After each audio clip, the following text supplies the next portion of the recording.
Welcome to BPSC maker. आज है 1 अप्रैल 2021 और 1 अप्रैल 2021 से बिहार करंट अफेयर्स और राष्ट्रीय तथा अंतर्राष्ट्रीय घटनाओं सहित जितने भी करंट अफेयर्स बनेंगे वो सभी मैं आपको यहाँ पर इस वीडियो में बताऊंगा।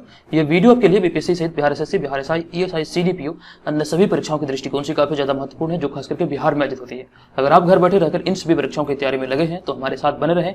इस चैनल पर जितने वीडियो अपलोड होते हैं सभी को देखें। हालांकि ये जो करंट अफेयर्स का सीरीज स्टार्ट किया गया था, इसका जो मैंने प्ले लिस्ट बनाया है चैनल पे, उसे जाइए, सभी वीडियो को देखिए और इसका पीडीएफ जरूर डाउनलोड कीजिए। ये निसंदेह आपके सभी कॉम्पिटिटिव एग्जाम के दृष्टिकोण से काफी ज्यादा महत्वपूर्ण है। इससे यहाँ पर आपकी करंट अफेयर्स की तैयारी काफी ज्यादा बहुत अच्छी हो जाएगी। ठीक है, क्योंकि यहाँ पर आपको बिहार करंट अफेयर्स के अलावा राष्ट्रीय और अंतर्राष्ट्रीय करंट अफेयर्स दोनों डिटेल में बताया जाता है। जो भी उनसे रिलेटेड महत्वपूर्ण फैक्ट भी होते हैं वो भी मैं आपको बताता हूँ। ठीक है, तो इस बात का ध्यान रखें।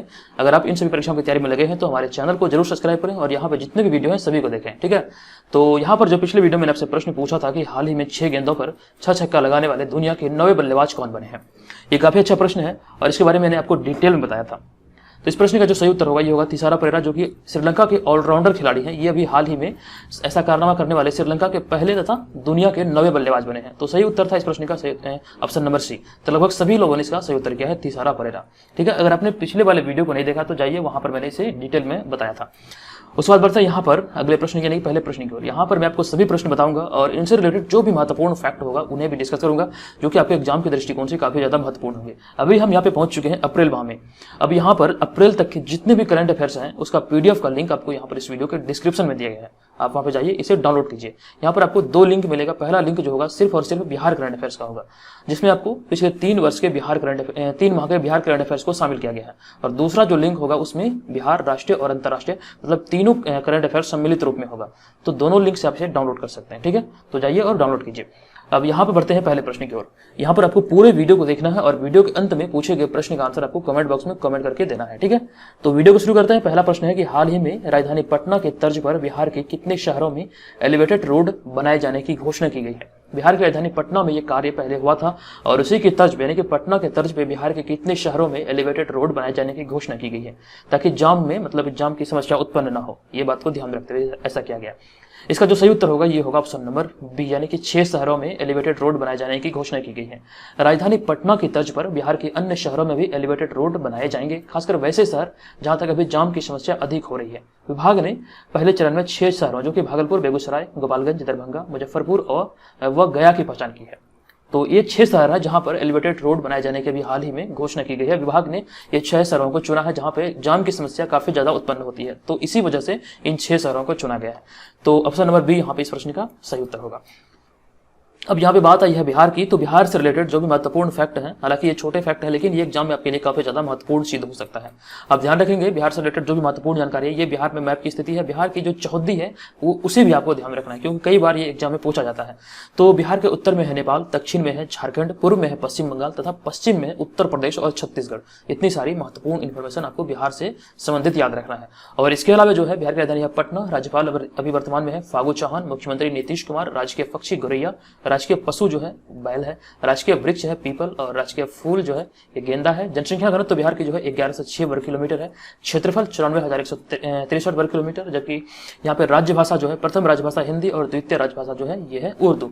और विधान परिषद की 75 सीटें हैं, विधानसभा की 243, राज्यसभा की 16 तथा लोकसभा की 40 सीटें हैं।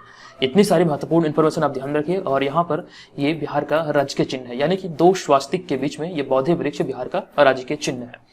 चलिए उसके बाद बढ़ते हैं अगले प्रश्न पे। अगला प्रश्न है हाल ही में बिहार कैबिनेट की बैठक में बिहार में कुल कितने पंचायतों में पंचायत सरकार भवन की योजना स्वीकृत की गई है। कितने पंचायतों में पंचायत सरकार भवन की योजना स्वीकृत की गई है। तो बिहार कैबिनेट के द्वारा भी हाल ही में फैसला लिया गया है। तो इसका जो सही उत्तर होगा ये होगा ऑप्शन नंबर सी, यानी कि 8,386 पंचायतों में। आइए इसके बारे में डिटेल में जानते हैं कि हाल ही में मुख्यमंत्री नीतीश कुमार की अध्यक्षता में हुई कैबिनेट की बैठक में कुल 35 एजेंडों पर मोहर लगी है और इसके तहत बिहार में 8,386 पंचायतों में चरणबद्ध तरीके से पंचायत सरकार भवन बनाने की योजना स्वीकृत की गई। यही 35 एजेंडों में से ये भी शामिल है। तो बिहार के कुल 8,386 पंचायतों में पंचायत सरकार भवन की मतलब की योजना स्वीकृत की गई है और पहले चरण में मतलब राज्य के कुल 244 पंचायत सरकार भवनों के लिए 3 अरब 11 करोड़ 75 लाख 91 हजार की राशि मंजूर की गई है। आपको ध्यान रखना है अभी पहला चरण में 244 ही मतलब पंचायत सरकार भवन का निर्माण होगा बिहार में। ये कुल जो है कुल आंकड़ा भी आपको ध्यान रखना है और ये भी ध्यान रखना है कि अभी मतलब कि पहले चरण में 244 पंचायतों में ही ऐसा होगा। तो इतनी सारी महत्वपूर्ण इंफॉर्मेशन आपको ध्यान रखना है। अब बढ़ते हैं यहाँ पर हम नेक्स्ट प्रश्न पे। नेक्स्ट प्रश्न हमारा है कि हाल ही में पूर्वोत्तर भारत का पहला नशा मुक्ति केंद्र किस राज्य में खोला गया है? पूर्वोत्तर भारत का पहला नशा मुक्ति केंद्र किस राज्य में खोला गया है? इस प्रश्न का जो सही उत्तर होगा ये हो जाएगा ऑप्शन नंबर डी, यानी कि मेघालय में पूर्वोत्तर भारत का पहला नशा मुक्ति केंद्र खोला गया। 31 मार्च 2021 को मेघालय के न्यू शिलोंग टाउनशिप में राज्य के सामाजिक कल्याण मंत्री किरमेन शाइला ने युवाओं के लिए नशा मुक्ति केंद्र की आधारशिला रखी। यह मेघालय और पूर्वोत्तर भारत का पहला नशा मुक्ति केंद्र होगा और इसका लक्ष्य समुदाय के बच्चों और किशोरों को उनके शुरुआती दौर में ही नशे के खतरे के प्रति जागरूक करना है। ये आपको ध्यान रखना, ये ऐसा करने वाला पूर्वोत्तर भारत का पहला राज्य है मेघालय। तो ऑप्शन नंबर डी यहाँ पे इस प्रश्न का सही उत्तर होगा। दोस्तों इस तरह के जो प्रश्न है, इस तरह का जो वीडियो है, इसे बनाने में काफी मेहनत लगती है। तो मैं आपको यहाँ पे एक बात बता रहा हूँ कि जब आपको वीडियो पसंद आए, ठीक है, मैं ये नहीं कहता हूँ हर वीडियो को मेरा लाइक कीजिए, जो वीडियो आपको पसंद आए तो उस वीडियो को आप जरूर लाइक कीजिए। अगर आपको सच में लगे कि वीडियो आपके लिए ज्यादा इंपॉर्टेंट है, सच में आपको हेल्प हुई है, तो वीडियो को जरूर लाइक कीजिए।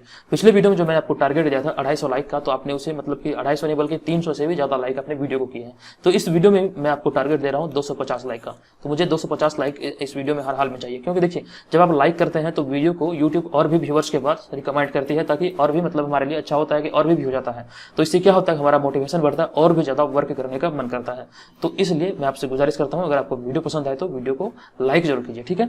और चैनल पे पहली बार विजिट किया तो चैनल को भी जरूर सब्सक्राइब कर लीजिएगा। चलिए उसके बाद बढ़ते हैं यहाँ पे बात आई थी मेघालय की। तो मेघालय से रिलेटेड जो भी महत्वपूर्ण चीजें हैं उन्हें देख लेते हैं। मेघालय जो है ये पूर्वोत्तर भारत का एक राज्य है और जिसका शाब्दिक अर्थ होता है बादलों का घर। भारत में ब्रिटिश राज के समय तत्कालीन ब्रिटिश शाही अधिकारियों द्वारा इसे पूर्व का स्कॉटलैंड की संज्ञा दी गई थी। पूर्व का स्कॉटलैंड, यह आपसे प्रश्न पूछा जा सकता है कि ब्रिटिश शासनकाल के दौरान पूर्व का स्कॉटलैंड किसे कहा जाता था? तो मेघालय को कहा जाता था, कि जो कि पूर्वोत्तर भारत का एक राज्य है। पूर्वोत्तर भारत के 7 राज्यों को मतलब बहन कहा जाता है, 7 राज्यों का बहन कहा जाता है, जिसमें कि सिक्किम शामिल नहीं है। ये भी बात आप ध्यान रखिएगा, सिक्किम भी पूर्वोत्तर राज्य की श्रेणी में आता है, लेकिन सिक्किम उसमें शामिल नहीं है।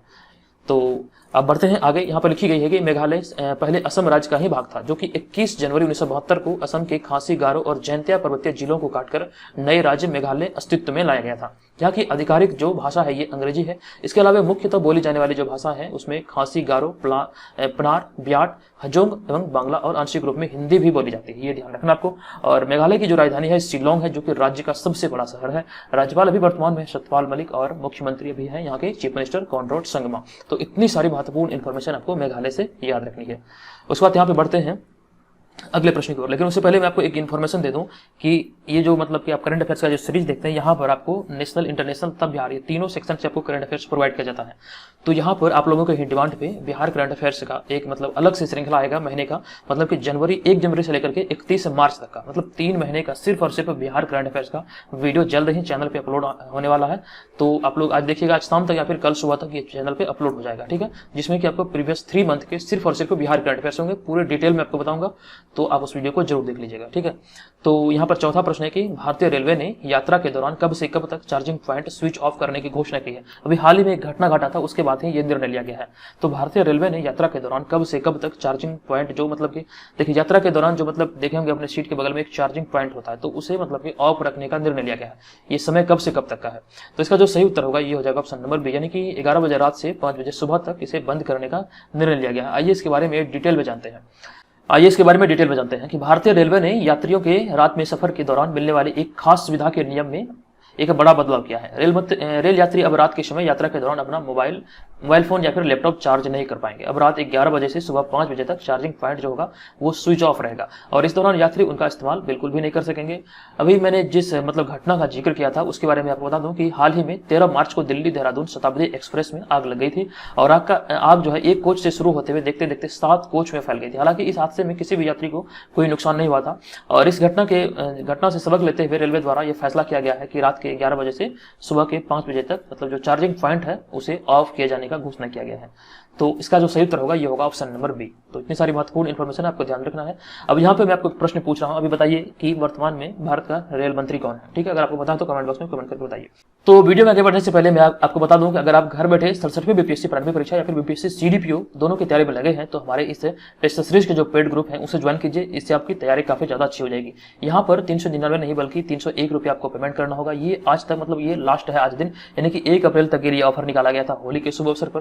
तो अगर आप इसे ज्वाइन करते हैं तो आज आपको 301 रुपया ही पेमेंट करना होगा। इसके अंतर्गत आपको test series, current affairs, Bihar GK और बीपीएससी प्रीवियस ईयर क्वेश्चन, जो तमाम यहाँ चीजें लिखी गई है वो सभी चीजें आपको मतलब काफी अच्छी तरीके से करवाई जाएगी। इसका पीडीएफ मिलेगा, आप अच्छे तरीके से अपनी तैयारी को अंजाम दे पाएंगे। ठीक है, अगर आप ज्वाइन करने के इच्छुक है तो इस वीडियो के डिस्क्रिप्शन में एक व्हाट्सअप नंबर दिया गया, आप हमें वहां पर मैसेज कर सकते हैं और इसके बारे में डिटेल में इंफॉर्मेशन ले सकते हैं। चलिए, उसके बाद अगला प्रश्न है 5वां नंबर प्रश्न, हाल ही में उड़ान योजना के तहत कितने नए मार्गों का परिचालन शुरू किया गया है। तो भी हाल ही में उड़ान योजना के तहत जो मार्गों का परिचालन शुरू हुआ, इनमें 22 मार्गों का परिचालन शुरू किया गया। इसके बारे में डिटेल बता दूं कि अभी हाल ही में सरकार की उड़ान योजना के तहत पिछले 3 दिनों में 22 नए मार्गों पर विमानों का परिचालन शुरू हुआ, जिनमें की 6 मार्ग पूर्वोत्तर भारत में है। ये भी आपको ध्यान रखना है, 6 मार्ग पूर्वोत्तर भारत में है। उसके बाद यहाँ पे बढ़ते हैं अगले प्रश्न पे। हाल ही में हार्ट ऑफ एशिया सम्मेलन का आयोजन निम्नलिखित में से किस देश में किया गया है। हाल ही में हार्ट ऑफ एशिया सम्मेलन का आयोजन है निम्नलिखित में से किस देश में किया गया है। तो इसका जो सही उत्तर होगा ये होगा तजाकिस्तान। अभी हाल ही में तजाकिस्तान में किया गया। तजाकिस्तान की जो राजधानी है दुशानबे, वहीं पर हार्ट ऑफ एशिया सम्मेलन का आयोजन किया गया है। हाल ही में तजाकिस्तान की राजधानी दुशानबे में 9वें हार्ट ऑफ एशिया सम्मेलन का उद्घाटन किया गया। आपको ध्यान रखना, ये 9वां हार्ट ऑफ एशिया सम्मेलन था और जिसमें भारत की ओर से विदेश मंत्री एस जयशंकर भाग लिए और डॉक्टर एस जयशंकर तजाकिस्तान में अपनी 3 दिवसीय यात्रा पर दुशानबे पहुंचे। ये जो मतलब कि तजाकिस्तान की जो मतलब कि आधिकारिक यात्रा है, ये 3 दिवसीय यात्रा, इसे भी ध्यान रखिएगा। और वर्तमान में जो विदेश मंत्री है भारत के, ये एस जयशंकर, ये भी हाल ही में 3 दिवसीय यात्रा पर जो तजाकिस्तान की राजधानी है दुशानबे, वहां पहुंचे। यहाँ पर इन्होंने 9वें हार्ट ऑफ एशिया सम्मेलन में भाग लिया। तो आपको इतनी सारी महत्वपूर्ण इंफॉर्मेशन यहाँ से याद रखनी है। ऑप्शन नंबर बी यहाँ पे इस प्रश्न का सही उत्तर होगा। उसके बाद बढ़ते हैं 7वें नंबर प्रश्न पे। निम्नलिखित में से किसके द्वारा हाल ही में एग्जाम वॉरियर्स के नए संस्करण का विमोचन किया गया है। निम्नलिखित में से किसके द्वारा हाल ही में एग्जाम वॉरियर्स के नए संस्करण का विमोचन किया गया है। तो इस प्रश्न का जो सही उत्तर होगा ये हो जाएगा option number A, Narendra Modi. हाल ही में प्रधानमंत्री नरेंद्र मोदी ने अपनी किताब एग्जाम वॉरियर्स का नया संस्करण जारी किया है। यह किताब ज्ञान पर केंद्रित करके तनाव मुक्त परीक्षाओं में कैसे भाग लें, इस पर आधारित है। ये आपको ध्यान रखना है। ऑप्शन नंबर ए यहाँ पे इस प्रश्न का सही उत्तर होगा। जब एग्जाम वॉरियर्स जब पहली बार लॉन्च हुआ था उसके बारे में मैंने तभी आपको बताया था। तो इसका जो सही उत्तर अभी वर्तमान में होगा, ये भी मतलब इसका भी सही उत्तर वही होगा। नरेंद्र मोदी ने ही इसका विमोचन किया है। ये पुस्तक जो है नरेंद्र मोदी के द्वारा ही लिखा गया है। तो ऑप्शन नंबर ए यहाँ पे इस प्रश्न का सही उत्तर हो जाएगा।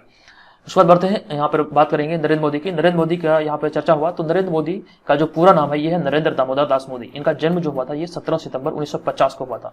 ये 26 मई 2014 से अब तक लगातार दूसरी बार भारत के प्रधानमंत्री बने हैं और वाराणसी से लोकसभा संसद भी चुने गए हैं। वे भारत के प्रधानमंत्री पद पर आसीन होने वाले स्वतंत्र भारत में जन्मे प्रथम व्यक्ति हैं। यानी कि आजादी के बाद यानी कि स्वतंत्र भारत में जन्मे भारत के प्रधानमंत्री बनने वाले ये प्रथम व्यक्ति हैं। इसे आप ध्यान रखिएगा। और इससे पहले 7 अक्टूबर 2001 से 22 मई 2014 तक ये गुजरात के मुख्यमंत्री रह चुके हैं। और प्रधानमंत्री मोदी जो है ये भारतीय जनता पार्टी व राष्ट्रीय स्वयंसेवक संघ के सदस्य हैं। तो आपको इतनी सारी महत्वपूर्ण इंफॉर्मेशन आपको यहाँ से ध्यान रखना है। उसके बाद यहाँ पे बढ़ते हैं अगले प्रश्न पे। हाल ही में भारत सरकार ने वैक्सीन मैत्री पहल के तहत निम्नलिखित में से किस देश को 1 लाख कोविड टीके भेजा है। किस देश को वैक्सीन मैत्री पहल के तहत निम्नलिखित में से किस देश को 1 लाख कोविड टीके भारत द्वारा भेजा गया है। तो इसका जो सही उत्तर होगा ये होगा ऑप्शन नंबर सी, फिजी को भेजा गया। हाल ही में भारत सरकार ने वैक्सीन मैत्री पहल के अंतर्गत देश में बने वैक्सीन की 1 खेप फिजी को भेजी है। वैक्सीन के प्राप्त होने पर फिजी के प्रधानमंत्री फ्रैंक बानीरमा ने एक ट्वीट के माध्यम से नरेंद्र मोदी का आभार व्यक्त किया। तो आपको यहाँ पे ध्यान रखना है कि फिजी अभी यहाँ पे चर्चा में था क्योंकि फिजी को ये वैक्सीन मतलब उपहार स्वरूप दिया गया है जो कि 1 लाख कोविड-19 वैक्सीन है। तो इस वजह से यहाँ का प्रधानमंत्री जो है ये भी काफी चर्चे में हो सकता है, मतलब है अभी वर्तमान में। तो आगामी परीक्षा में आपसे पूछा जा सकता है। तो ये ध्यान रखना है कि फिजी के जो वर्तमान प्रधानमंत्री है ये है फ्रैंक बानीरमा। तो इसका सही उत्तर होगा ऑप्शन नंबर सी, फिजी। चलिए बढ़ते हैं अगले प्रश्न पे। 9वां प्रश्न है कि हाल ही में युद्धाभ्यास वज्र प्रहार 2021 के 11वें संस्करण का आयोजन कहाँ किया गया है। हाल ही में युद्धाभ्यास वज्र प्रहार 2021 के 11वें संस्करण का आयोजन कहाँ किया गया है। तो इसका जो सही उत्तर होगा ये होगा ऑप्शन नंबर ए, हिमाचल प्रदेश में किया गया है। हाल ही में भारत और अमेरिका का संयुक्त स्पेशल फोर्सेस का संयुक्त युद्धाभ्यास वज्र प्रहार 2021 के 11वें संस्करण का आयोजन हिमाचल प्रदेश में स्थित स्पेशल फोर्सेस प्रशिक्षण स्कूल में किया गया है। हिमाचल प्रदेश की राजधानी है शिमला। ये भी बात आप ध्यान रखिएगा, ठीक है। तो इसका सही उत्तर जो होगा ये होगा हिमाचल प्रदेश और ये 11वां संस्करण है जो कि भारत और अमेरिका के बीच आयोजित होता है। इसका नाम है वज्र प्रहार 2021 का ये 11वां संस्करण है। इतनी सारी महत्वपूर्ण चीजों को आपको ध्यान रखना है। उसके बाद बढ़ते हैं अगले प्रश्न पे। हाल ही में बिहार सरकार के द्वारा मुख्यमंत्री निश्चय स्वयं सहायता भत्ता योजना के लिए योजना को कितने वर्षों के लिए विस्तारित किया गया है। इसके बारे में मैंने पिछले वीडियो में बताया था। तो इसका जो सही उत्तर होगा ये होगा ये 5 वर्षों के लिए विस्तारित किया गया है। इसके बारे में मैं आपको डिटेल बता दूं कि अगले वित्तीय वर्ष 2021-22 से सालाना 1.25 लाख नए युवाओं को स्वयं सहायता भत्ता दिए जाने की तैयारी में है बिहार सरकार और इसको लेकर योजना एवं विकास विभाग ने आदेश जारी कर दिया है। तो मुख्यमंत्री निश्चय स्वयं सहायता भत्ता योजना को अगले 5 वर्षों यानी कि 2021 से 26 तक के लिए विस्तारित किया गया है। इस योजना के तहत 20 से 25 वर्ष के जो आयु वर्ग के मतलब युवा हैं उनको 12वीं उत्तीर्ण होना चाहिए और बेरोजगार होना चाहिए, ये कंडीशन है। जो कि मतलब 12वीं उत्तीर्ण है और बेरोजगार है, यानी कि उन्होंने मतलब कि 12वीं के बाद कोई पढ़ाई नहीं की है और मतलब कहीं भी नामांकन नहीं लिया है, तो ऐसे लोग ही मतलब भत्ता के लिए मतलब उपयोगी होंगे, उन्हीं लोगों को इस सेवा का लाभ मिलेगा। तो आपको ध्यान रखना, ये 5 वर्षों के लिए विस्तारित किया गया है। तो इतनी सारी महत्वपूर्ण इन्फॉर्मेशन ऑलरेडी मैं आपको पिछले वीडियो में बता चुका हूँ। ठीक है, चलिए बढ़ते हैं इस वीडियो के प्रश्न की ओर। इस वीडियो का प्रश्न है कि निम्नलिखित में से किस देश में भगवान राम के छोटे भाई लक्ष्मण की 151 फीट ऊंची प्रतिमा स्थापित की जाएगी। इसके बारे में पिछले वीडियो मैंने ऑलरेडी बता दिया है, इसका आंसर आपको इस वीडियो को कमेंट बॉक्स में कमेंट करके बताना है। ठीक है, तो बताइए कि बिहार के किस शहर में भगवान राम के छोटे भाई लक्ष्मण की 151 फीट ऊंची प्रतिमा स्थापित की जाएगी। अगर आपको इस वीडियो से हेल्प मिली तो वीडियो को लाइक करें, कमेंट करें और शेयर जरूर करें। और यहाँ पर ये व्हाट्सअप नंबर आप देख रहे हैं, इस व्हाट्सअप नंबर पे आपको pre21 लिख के मैसेज करना है अगर आपसे ज्वाइन करने के मतलब के इच्छुक है। तो ये वन टाइम पेमेंट है, जहाँ पर आपको आज अगर पेमेंट करते हैं तो 301 रुपया ही पेमेंट करना होगा, क्योंकि ये होली का ऑफर है। अगर आज के बाद करेंगे 2 अप्रैल से करेंगे तो आपको यहाँ पे 399 रुपया पेमेंट करना होगा। ठीक है, तो आज के इस वीडियो में इतना ही, मिलेंगे नेक्स्ट वीडियो में। ये वीडियो आपको कैसा लगा कृपया कमेंट करके मुझे जरूर बताइएगा। धन्यवाद।